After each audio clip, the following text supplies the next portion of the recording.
we came up with this idea of a large-scale living garden. So imagine a 10-metre long wall, and from floor to ceiling you'll be just looking at this beautiful tropical scene full of plants, a stream and whatnot, and there'll be butterflies flying around in it. And if you look hard enough you might even see a caterpillar or two, some eggs, maybe a chrysalis hiding away somewhere.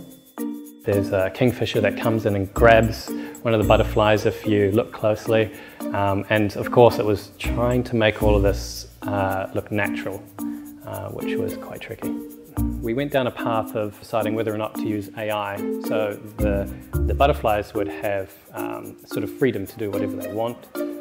They could fly and land wherever they wanted, and we just gave them a set of instructions and left them to it. But eventually we ended up landing on another method in which, I guess, highways and paths for the butterflies to fly around, and it worked a lot better because we could have some control over what was happening in the scene without there just being utter chaos. You can stand in front of a little touch screen kiosk and you can choose a butterfly and colour it in whatever pattern you like. And then you can protect your butterfly. You can choose if you want it to be shiny and have iridescence to protect it, or if you want to add eye spots which would confuse predators. And give it a swipe and all of a sudden it will appear on the wall in this tropical scene right in front of you.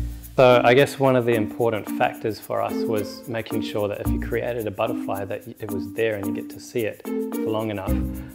So, you know, part of creating these highways was making sure that these butterflies stayed on them long enough for, you know, people to see that. We created a timing system so that butterflies would stay on there for a certain amount of time, and as more butterflies came into the scene, the old butterflies would gracefully exit out of the scene. The bird won't attack player-made butterflies, so we're making sure people aren't sort of sacrificing their butterfly for the environment. I have to say I'm dead impressed with what's possible.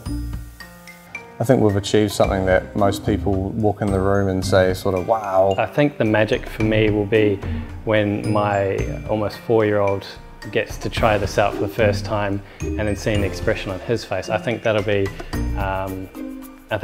probably be more important to me than anything else, is seeing him appreciate it.